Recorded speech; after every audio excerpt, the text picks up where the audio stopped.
wanted to ring it in commemoration of George Washington's birthday in 1846, so they drilled holes along the length of the crack and filed the edges so they could ring it again with clay. It stayed there until it was moved to this pavilion. The bell, as it ceased to be a functioning bell, became a symbol. Of course, and it is in their literature that it's referred to as the Liberty Bell for the very first time. They depicted it as hanging from a tree with broken shackles on the ground underneath, which of course depicted the freedom of the slaves. After the war was over, it...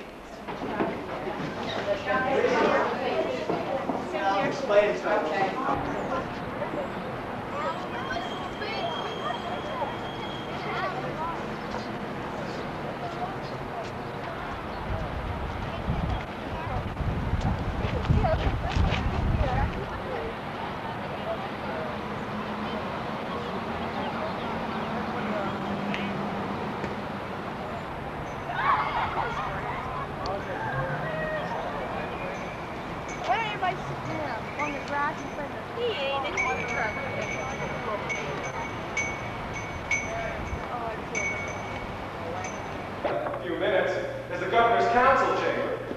This was the executive branch of government, where the governor, at that time the sons and grandsons of William Penn, the founder of Pennsylvania, met and exercised great power, including veto power, over everything that the assembly did.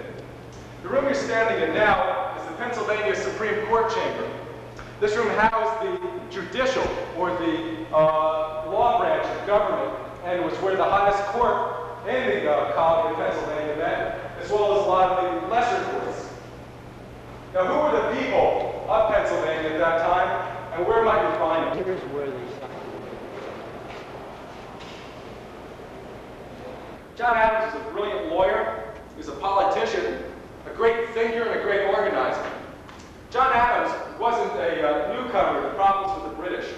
The British used Massachusetts as an example to the rest of the colonies of what would happen if they didn't toe the line, if they didn't obey what the British wanted at that time. John Adams came to the Second Continental Congress in 1775 ready for independence. But he couldn't get his other colonists to agree with him at that time. So he just bided his time. He knew a day would come when his fellow delegates would be ready for a call for independence. From the middle colonies, that you'll see his spectacles over here, came Benjamin Franklin. Mr. Franklin was already 70 years old at the time the Second Congress was called. And in those 70 years, he had already proven himself, not only in Philadelphia, but all over the world, as a great inventor with a little bit of rum. Now, in the 1770s, the entire appearance of this room changed. Because at that time, the British overran Philadelphia and the Battle of Germantown. They took over the city and made the State House the headquarters for the British occupation army. This room was used to house the wounded American soldiers from the Battle of Germantown and probably some soldiers from the Battle of Brandywine. They were laid in pallets up and down the floor. And many of them had very, very severe injuries. Because they were prisoners, the windows were nailed shut. And because it was wintertime, soap was all over. There was no place to smoke. At this time, the real heroes of Philadelphia were the women. The women taught the British to be able to come up here and nurse and care for the wounds of the American soldiers. And by their efforts, they probably saved hundreds of lives. Oh, he's drinking a Dr. Pepper through his straw. Yeah, I think it's Mr. Pitt. Tired. No tire.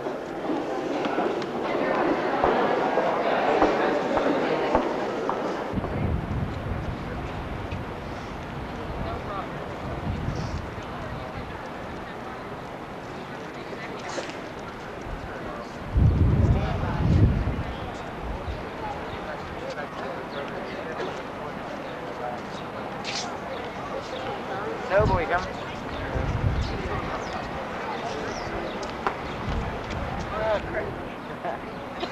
Yeah. Yo.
Sir, give me that microphone. Right now? What What are you selling?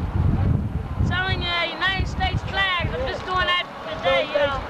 Otherwise, I'll be selling pretzels and all that stuff there. Selling pretzels, jewelry, everything.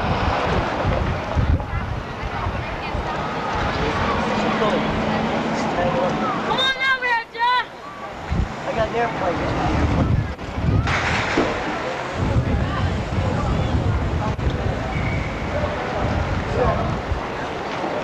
Where'd you get this and how much did it cost? No, I got it at Walden Books. I'm gonna have to confiscate that. Yeah. Everybody who is here. What's up?